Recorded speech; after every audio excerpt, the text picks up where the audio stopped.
Equity and learning are the most critical challenges faced by school leaders in European schools. The common ground upon which the education of children in Europe is rooted is based on the ideals of fairness and inclusion for all, a strong commitment in supporting children learn and develop to the best of their abilities. School leaders improve equity and learning indirectly and most powerfully through their influence on staff motivation, commitment, relationships and working conditions.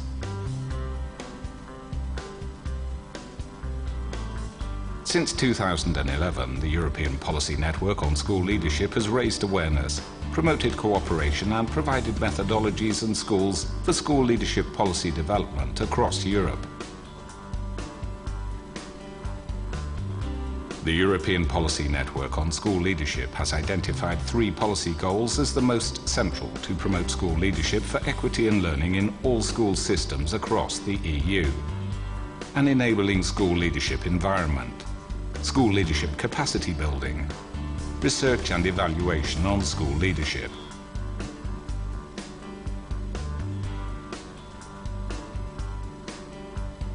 An enabling school leadership environment is reflected in school autonomy, the room for flexibility and autonomy granted to school leaders for making important decisions affecting equity and learning.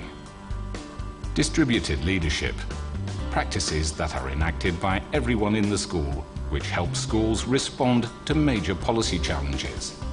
School accountability, performance is relatively oblivious to the evaluation of other educational aims which are critical to the establishment of a more equitable school environment.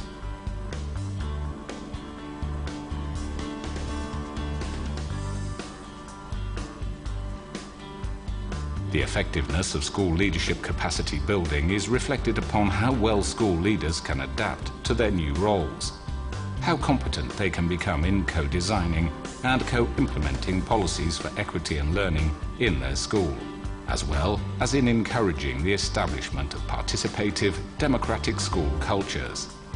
School leadership policies should support innovative, transparent mechanisms for selecting school leaders, design attractive career development opportunities, and establish replacement procedures that ensure a balance between school continuity and change.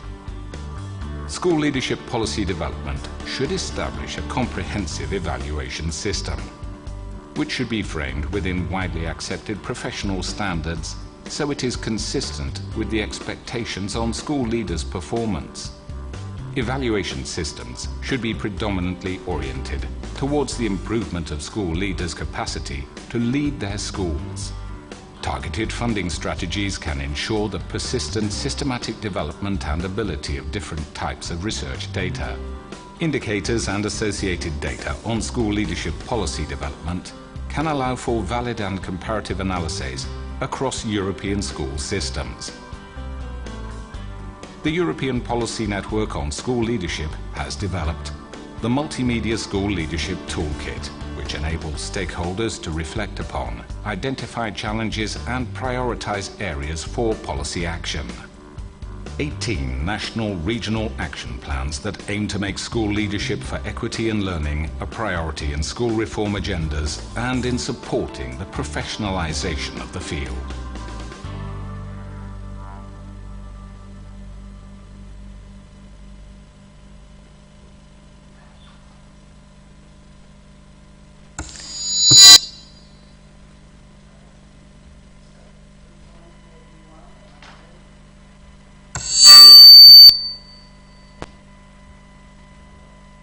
Hello? Okay. If there are any objections to the content of the video, please let us know and we will work on corrections. We want this video to be the tool by which we will communicate the messages that came from the work done in EPNoSL to wider audience. So for those that do not know me and are newcomers, my name is Kikis-Papadakis, and I, for the last 4 years, I coordinated the work activity in EPNoSL. I think I was a distributing natured coordinator, and what I want to say by that is that the work in EPNoSL was done by all the partners, and different partners had lead roles in different types of activities. EPNoSL originated with the Council decision of November 2007, and then the Council decision of 2008, and then the Council decision of 2009. There was a PLA similar to the event we're holding here today in Cyprus in 2010 as part of a thematic work group on teacher professional development that brought forward a set of recommendations. On the basis of that set of recommendations, the Commission set out a call of proposals in 2010, in 2009, excuse me. In 2010, the EC commissioned forth the mission to culture, instruction, policy, development on and for school leadership through a framework contract program, which we are executing, as I said earlier, for 4 years, and it's to be concluded by the 11th of July this year. Fourth, as I said earlier, conducts the work activity in EPNoSL with a set of 36 European institutions representing policy, practice, research, and capacity building, and executes the mission, the task assigned to it in 3 independent work plans.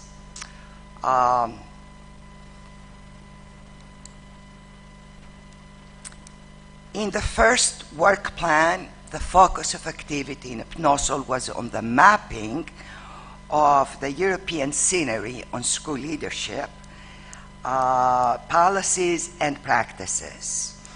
The second work plan focused on the definition of a thematic orientation for school leadership policy and research under the scope of equity and learning.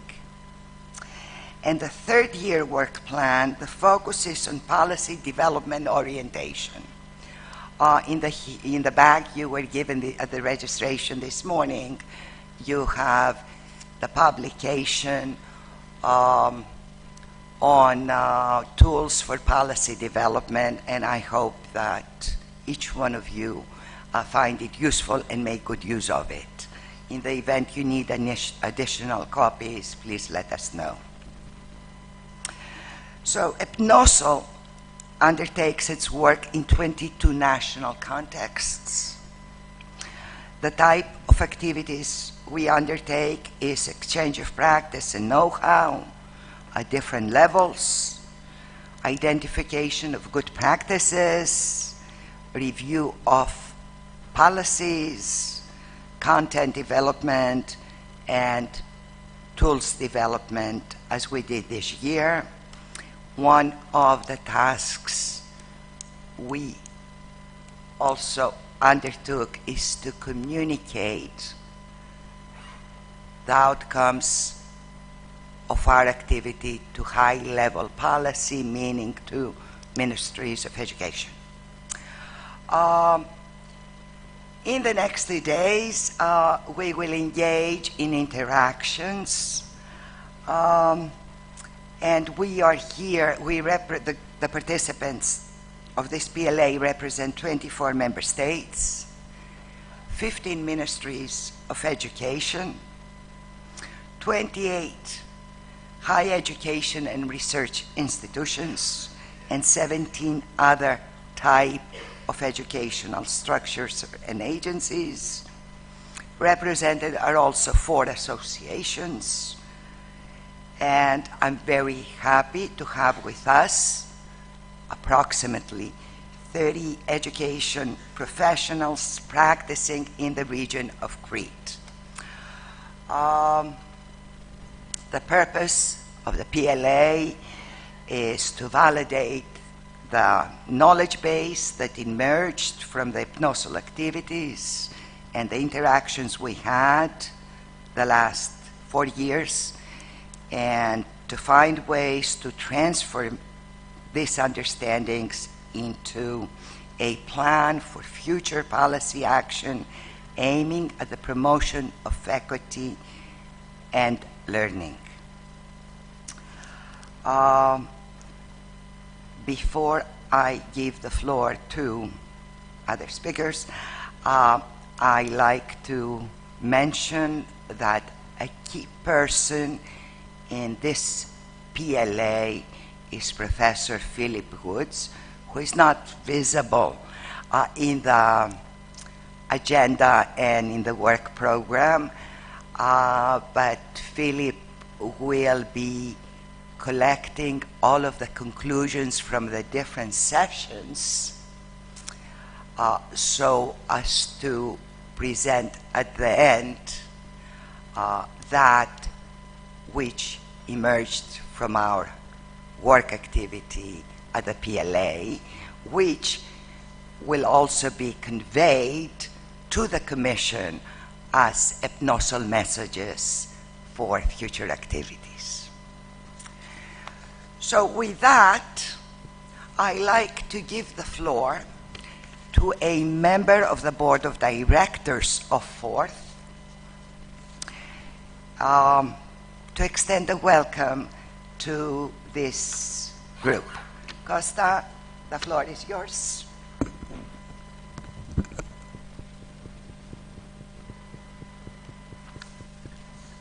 Good morning, everyone.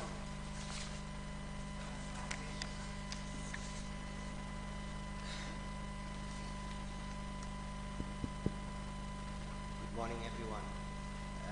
On behalf of Professor Vasilis Dougalis, Director of the Institute of Applied and Computational Mathematics and Vice Chair of the Board of Directors of Forth, I would like to extend to you a warm welcome to Forth, Foundation for Research and Technology Hellas, and to Heraklion Crete, and we hope your stay here is both productive and enjoyable. You are in the capable hands of your hostess, Dr.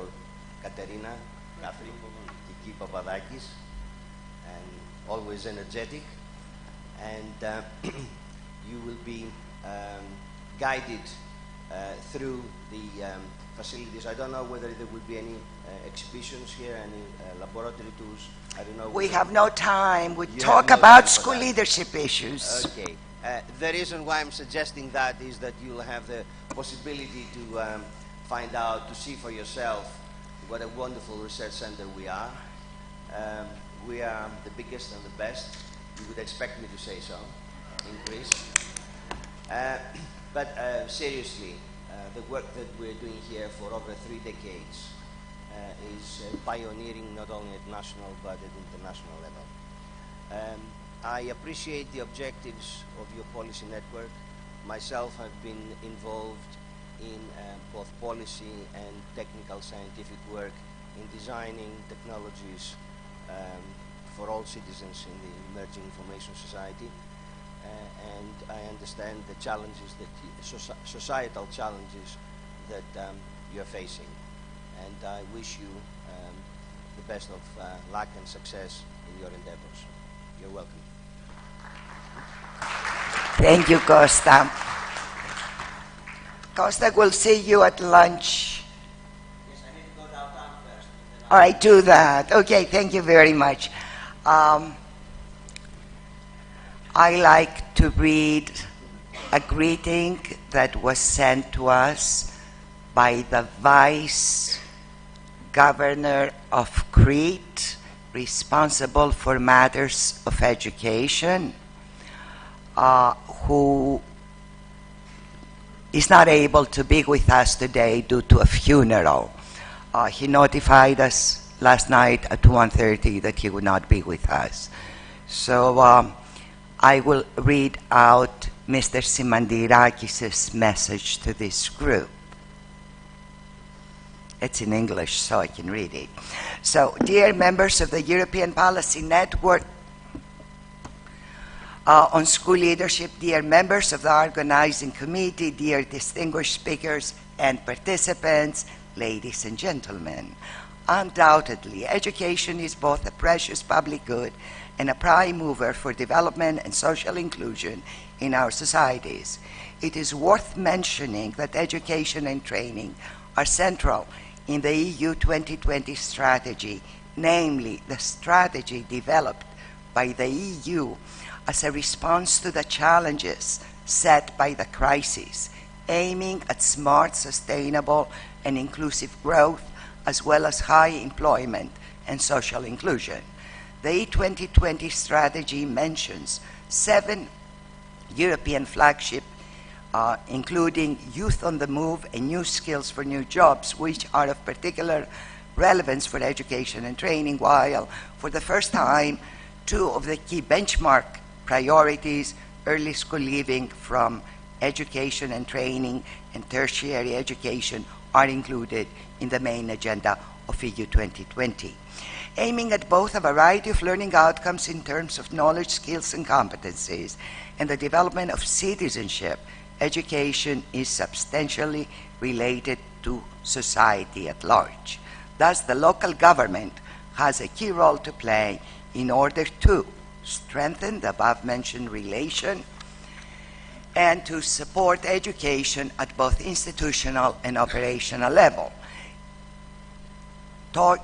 Taking all of the above mentioned into account, the region of Crete is currently proceeding in an evidence-based strategic planning for lifelong learning in Crete with a competence-based, modularized, and targeted perspective.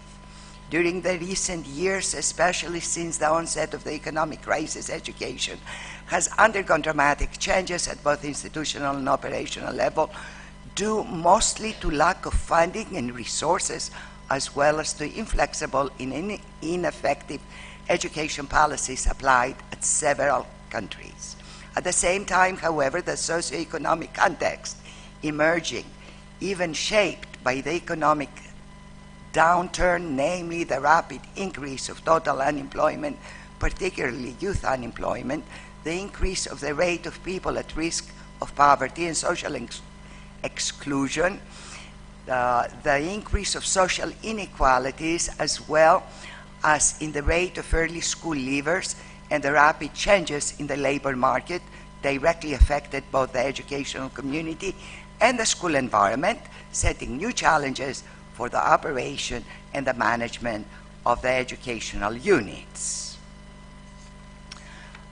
There is a description of the type of tasks to be undertaken by the regional government of Crete.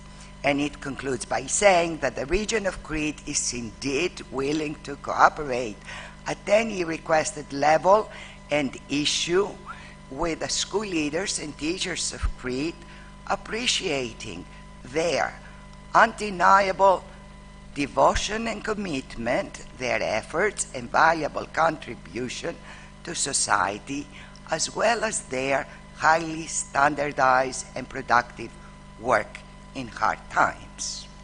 Allow me, says Mr. Symandirakis, to congratulate the European Policy Network on School Leadership and the Organizing Committee for this extremely interesting and thought-provoking peer learning activity, and express my most sincere wishes for its success.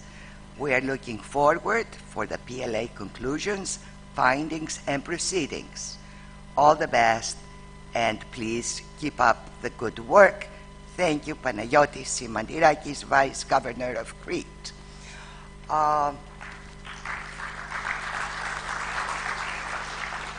You may have this. As an indication of the engagement of policy into our work. Part of the work I do as coordinator of this network is I communicate with ministries and ministers our findings and activities we do. In response to the invitation for this PLA, we will read out the statement sent by the Minister of Education of France, which is a good development from the PLA in Nice last year. Nelly will read out both in French and English the statement.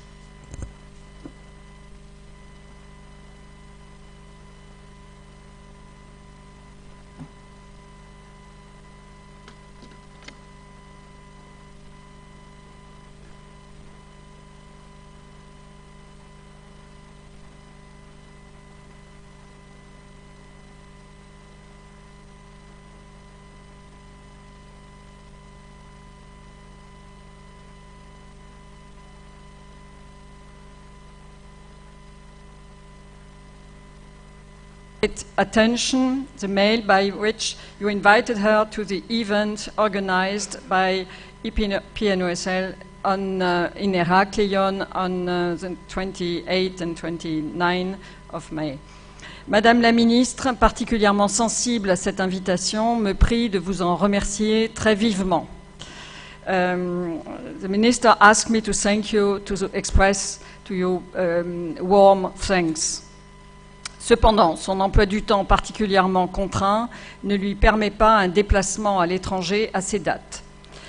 However, her schedule, particularly constrained in this particularly constrained time, doesn't allow her to travel internationally on these dates. Souhaitant un grand succès à ces journées, je vous prie d'agréer l'expression de ma considération distinguée. She wishes you a great success during this event.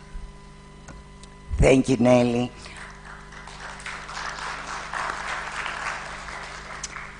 As you might be aware, there is a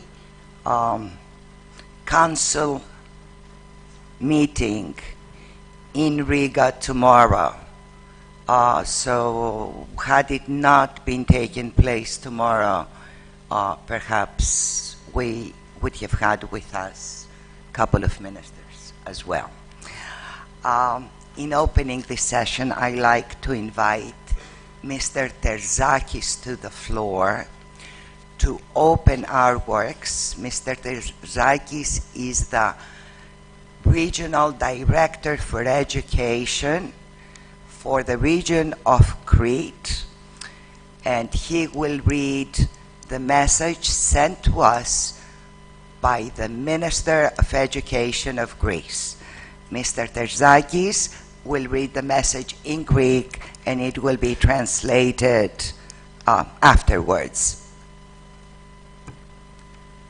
Ας πούμε και κάτι ελληνικό, Εντάξει, μην ανησυχείτε όμως, μετά θα το μεταφράσουμε στα αγγλικά. Αξιότιμοι προσεκλημένοι κυρίες και κύριοι, είναι τιμή για το Υπουργείο Πολιτισμού, Παιδείας και Θρησκευμάτων, την Περιφερειακή Διεύθυνση Εκπαίδευσης Κρήτης και την εκπαιδευτική κοινότητα του Ηρακλείου να υποδέχονται στο πλαίσιο του προγράμματος Ευρωπαϊκό Δίκτυο Πολιτικής για την Ευρωπαϊκή Ηγεσία που συντονίζει το Ινστιτούτο Τεχνολογίας και Έρευνας μια τόσο εκλεκτή ομίγυρη ειδικών επιστημόνων και ερευνητών, διαμορφωτών της εκπαιδευτικής πολιτικής, στελεχών της εκπαίδευσης και εκπαιδευτικών.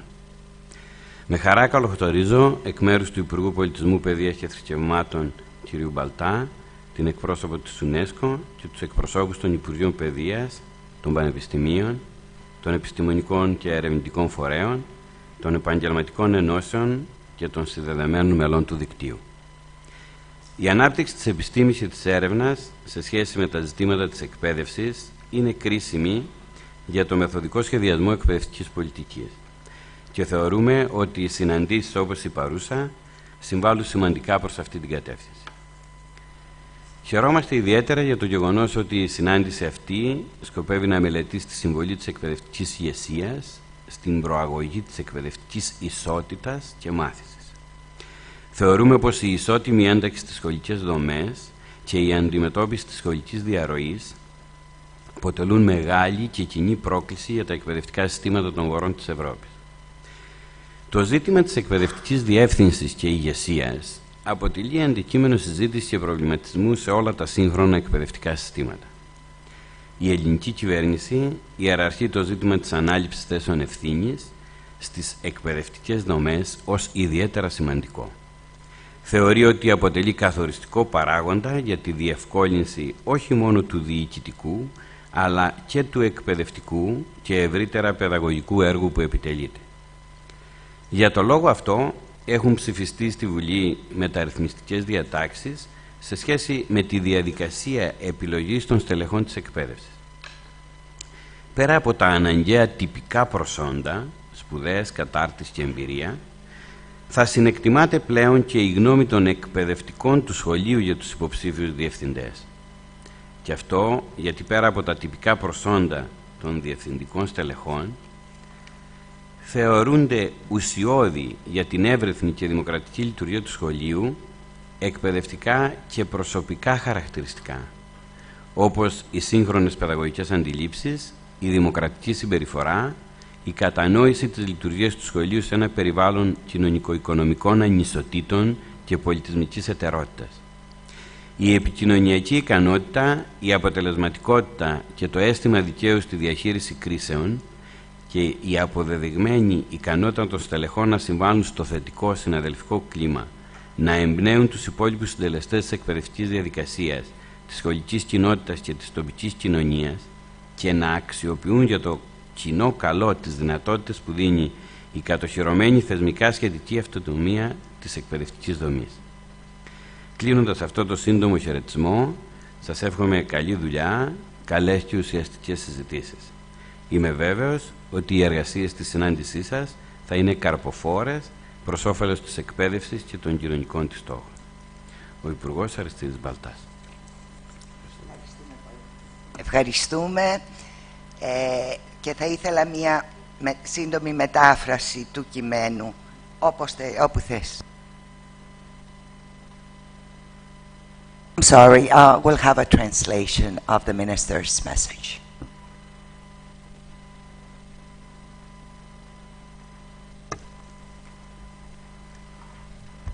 Esteemed guests, ladies and gentlemen, it is an honor for the Ministry of Culture, Education and Religions, the Regional Director of Education of Crete and the Education Community of Heraklion to welcome in the framework of the PLA event of the European Policy Network on School Leadership, which is coordinated by the Institute for Research and Technology, such a select gathering of expert scientists, researchers, policymakers, academics, officers of education and educators.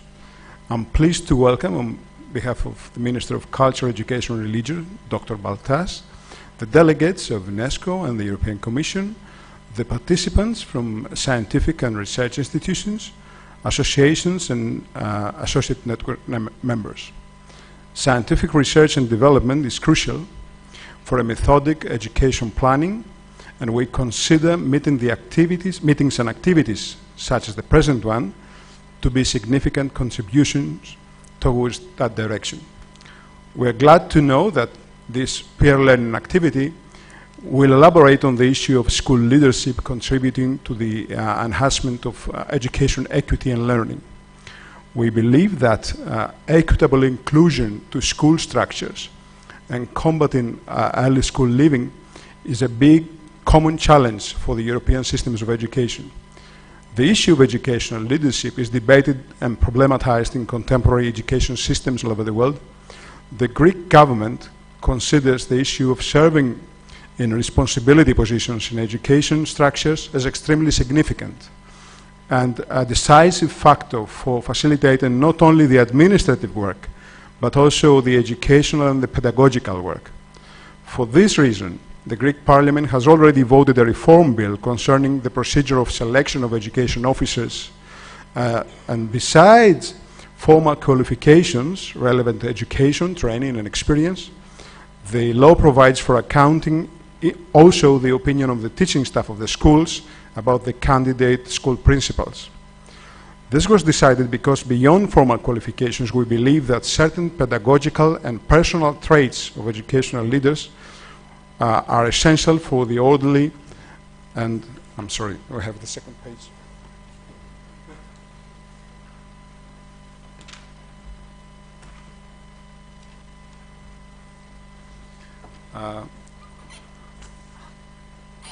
Are considered essential for the orderly and democratic operation of schools.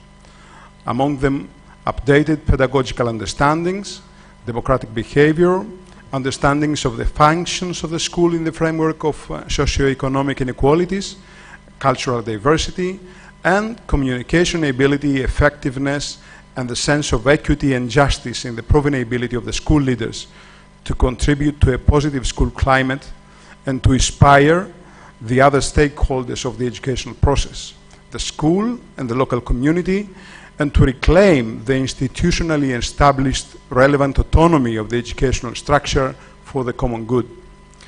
Concluding this brief welcoming note, I wish you a prolific work, good discussions, and substantial panels, workshops, and sessions. I'm confident that the workings of your PLA will be fertile for the benefit of education and its social aims. The Minister of Education, Aristides Baltas. Thank you very much. It's very interesting to hear that the messages that came out from EPNoSL are integrated into the political thinking of our current Ministry of Education. It remains to be seen what the results are as the policies get implemented. Thank you very much, Mr. Terzakis, and I look forward to our collaboration because Mr. Terzakis is a newly appointee in the Directorate of Education of Crete. I'd like to turn now to our project officer, to the representative of the European Commission.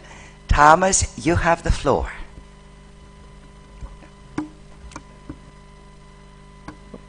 Thank you, Kathy. Yes, your project officer. That's nicely said. I should at this point introduce myself because this is actually the first PLA of EPNoSL, as those of you who have been at the last ones, that I can attend. My name is Thomas Pritzkow. I work at the European Commission's Directorate General for Education and Culture, in the notably in the unit that deals with schools, and that has been the one accompanying EPNoSL from the start. I already heard that some of you have been counting how many faces from the Commission you've seen over the last 3-4 years. Yes, 5 different project officers and 4 heads of unit. I have to say, one thing is that this sounds like there's not much continuity. There have been some internal reorganizations at the Commission, but let me reassure you that doesn't mean that there is no commitment to this file. Let's see it in that way, that many people have become familiar with EPNoSL. Now I have the pleasure. I've come in very late, so in a way I've already heard the word, it's a goodbye conference. No, I hope very much not so. We organized it reminds me of a conference that we organized under the Comenius program 3 years ago, where you might know that under the lifelong learning program there was the Comenius program for schools, and we had a dedicated conference for school leaders, and some of them said, well, this is in a way a goodbye conference to Comenius. No, it wasn't, because what was Comenius now continues under Erasmus+, but that's you're all very aware of, and that's another story that we might come back to. I promise to be very brief because I don't want to take away much time from the keynote speakers that will follow. There's 3 points that I would like to touch upon, and the first one is that I would like to reassure you, and we've heard it from the different political statements, that the issue of school leadership is very much at the heart of the EU policy agenda in this field, in different ways, and which is very good for the continuation of this work. The second point I would like to make is that the whole idea of setting up a policy network like EPNoSL and the others that are also there is that we see this challenge of creating a real nexus, a real link between the evidence base, the research base, policy making, and then implementation of that policy, and that means, of course, also school practice. We face this challenge as the Commission in everything we do, and part of this was then translated in the idea of creating this network. And the third point I would like to touch upon is of course the what next. But I understand this conference this PLA will be an occasion to discuss exactly that, and I understand also that you've had discussions yesterday at the EPNoSL meeting to talk about that, and I hope we can continue that. First of all, the school leadership theme at the center of policy interest at the EU level. We've heard the context of the EU reform of agenda of Europe 2020, the crisis scenario, the high unemployment rates, youth unemployment, and against that whole backdrop, the way how education has come closer to the center of an understanding what Europe needs to do to exit from that crisis. So we've heard all of that and the headline targets on reducing early school leaving and so on. And I think we all know that we can translate that very easily into what needs to be done then within schools or in terms of school policy, that in this context school leadership is a key. And it is also linked to the teaching professions in a wider sense. The way that we as the Commission say this policy field should deal with all 3 teaching professions, not only teachers themselves, but also teacher educators and notably school leaders. I would also like to mention that school leaders are very present, as you know, in the latest evidence at international level. The OECD has been very active here. We've all seen the TALIS survey, the Teaching and Learning International Survey, where we, not for the first time, for the second time after 2008, but in a very in a way that we have a big rich set of data coming directly from school leaders and teachers, and the Commission is currently together with the Eurydice network and the Joint Research Centre looking into secondary analysis to go further than the OECD even, to see what's in there. Kathy already mentioned the policy support at the ministerial level on this particular issue. We had the Council conclusions, which sort of give the Commission and EPNoSL also a mandate to work on these issues. The Council conclusions that, in a way, were behind the birth of EPNoSL, and then the confirmation in 2013 about what makes for effective school leadership. The issue of school leadership, just to finish on that point, we see how important it is in our policy work with member states. We do peer learning with member states at the moment in the form of the Education and Training 2020 working groups. There is a dedicated working group on schools policy. And one of the key themes is, at the moment, initial teacher education. The other key theme that this group is looking into in a brief mandate of 2 years is early school leaving. And in both fields we see, and I think we're sensitized also, thanks to EPNoSL, to the issue of school leadership and how present it is.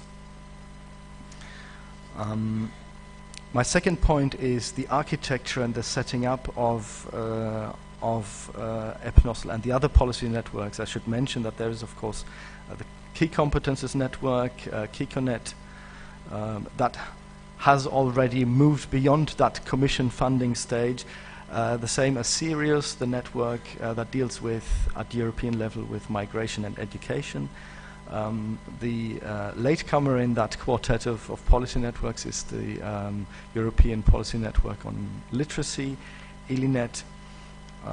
So here is a model that the Commission set up in a way to create that nexus in a way that we can't by going it alone or even with our expert groups. So we have high hopes for these networks, and that includes EPNoSL, to help us move from an evidence base and a research base. And I can see that's over the 4 years of EPNoSL, that is also the different stages of the network and different quality of work that the network has come to. Move from that research and evidence base towards policy practice. So I'm very happy, as you said, that at regional level, for instance, in Crete, at national level, France, and all the other member states and regions that are involved, that something is happening, at least an awareness, and that now translates with the toolkit and the action planning into tangible, whether it's an action plan or at least a policy priority in whatever format. And that leads me to my last point, the what next. Our hopes are, of course, that this will continue. The elements that have started the creation of national networks, the debate that has been started in different countries, and I've already, by talking to some of you, I've heard that that this is already going on in many countries, that this will continue. So there's this whole idea, the question of sustainability. I'm very curious about the discussions in these 2 days about the toolkit and the tool of action planning. And I should finish by saying that EPNoSL can count on the support from the Commission. We value the network and the expertise that is coming out of it, and we have a great need for that kind of expertise in different formats, be it through conferences, be it through our working groups. There will be a new generation of working groups from next year, and I hope that the teaching professions and school leadership will be in that. We've just launched, that's the normal promotional message that I should give, but it's very important in this context, the School Education Gateway. Could I have a quick hands up who knows about the School Education Gateway? One person in the room. That's clearly not in 2 persons.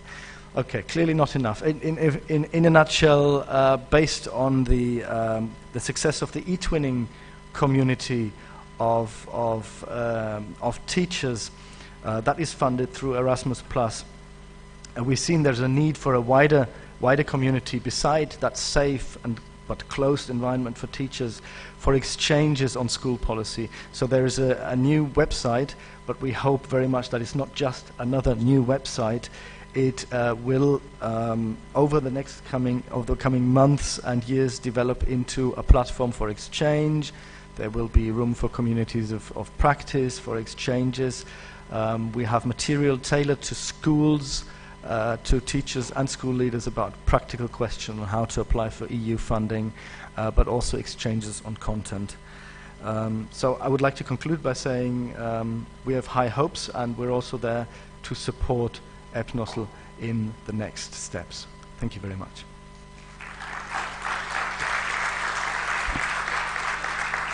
Thank you, Thomas, and it's very encouraging to hear that there is thinking concerning further support of EPNoSL. It is quite important that the cumulative knowledge that came forward by the common work of a group of 33 organizations and around 60, 70 individuals does not have the faith we see of most project results. So we don't want death, we want prosperity, and we can shed our lights in any way needed by the Commission, but at the same time we look forward to support from the Commission. Thank you very much, and we'll have time in the next 2 days to exchange views. Now all of the participants know Thomas, and Thomas knows a lot of you by now, so thank you very much for this briefing. I know we're running out of time. I mean, I knew it from the start. We will cover the time by stealing 10 minutes from the coffee break, 10 minutes from lunch, and possibly with understanding of our speakers, like, a couple of minutes from your talk and a couple of minutes from that discussion, and then we're back on schedule for the afternoon session. I'm not saying cut your talk short. I usually speak quicker. So I like to call to the floor now Hasso, who will introduce our keynote speakers for today. And before Hasso takes the floor, I'd like to share with all of you, as today is a celebration for EPNoSL, and we need to be thinking of how we started together and where we are going. I'd like to share with you a very personal thing. When I was putting the proposal together back in 2010, I had to write a statement on school leadership, a page or two, to accompany the application. And I wrote a very concise statement on what school leadership is, should be, and so on. And I had the need to communicate, before sending it to the Commission, to communicate that with one of you, one of the potential partners. And I sent that passage to Michael Skratz. And Michael's response, which was a motivating factor for me, an inspiring factor to work on EPNoSL, his response was, "I couldn't have done a better job myself. Michael, thank you for the support you gave me at that time." And now the floor to the keynote speakers.